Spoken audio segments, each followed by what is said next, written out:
क्षेत्रावर कपाशीची लागवड आहे.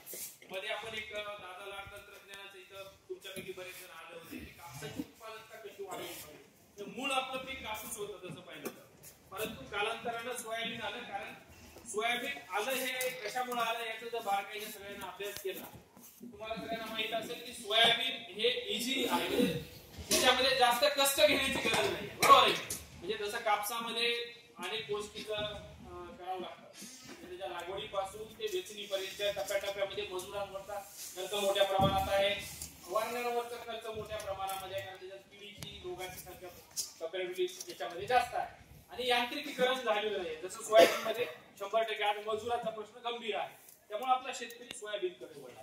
सर तुम्हाला बोलतो सकाळी पण सांगितलं होतं की सतत एक पीक घेतल्यामुळे आता आम्ही सांगतो की बरेच शेतकरी आम्हाला विचारतात किंवा सर तुम्ही सांगत आहात आम्हाला सोयाबीन परवडत नाही, सोयाबीनला आपण पर्यायी पीक आपण घेतलं पाहिजे. कोणते पर्यायी पीक आहेत कोणते नाही हे आपण थोडं समजून घेतलं पाहिजे. की आता आपल्या भागामध्ये कपाशीचं क्षेत्र बरंचसं वाढलेलं आहे. सगळ्या लागवडीमध्ये म्हणजे 2x1 3x1 वर कपाशी लावून पण चांगलं उत्पादन काही शेतकरी घेत आहेत. तो आपल्या शिंपाळ गावकोणी शेतकरी आहेत काही तर मागच्या हंगामामध्ये तुम्ही आहात, बरोबर आहे. तर मक्याचं बीज उत्पादन पण तुम्ही बऱ्याच जणांनी मी काही शेतावर भेटी दिल्या होत्या. मक्यासारखं जे पीक आहे ते कमी कालावधीमध्ये बऱ्यापैकी चांगलं उत्पादन शेतकऱ्यांना देत आहे.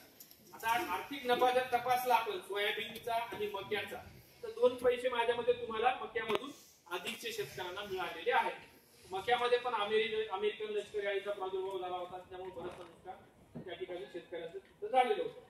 तर आपण याच्यामध्ये समजून घेऊया की वाहनं असतील किंवा जमिनीच्या आरोग्याविषयी मी बोललो तुम्हाला. त्याच्यानंतर तणनाशकाचा वापर सुद्धा बऱ्याच प्रमाणामध्ये वाढत आहे, बरोबर आहे. त्याचा योग्य वापर कशा पद्धतीने केला पाहिजे, कोणत्या तणनाशक आहेत. आपल्याकडे बऱ्याच शेतकऱ्यांचा कला असा असतो की उभ्या पिकातले तणनाशक आपण सगळे मारतो की नाही. म्हणजे सोयाबीन उगवल्यानंतर साधारणतः 15 दिवसापासून ते एक 25-30 दिवसापर्यंत उभ्या पिकातले तणनाशक मारण्याचा कल खूप मोठ्या प्रमाणावर असं निदर्शनास आलं की उभ्या पिकातल्या तणनाशकामुळे त्याच्यावर पिवळेपणा येणं, त्याची वाढ थांबणं, बरोबर आहे की नाही.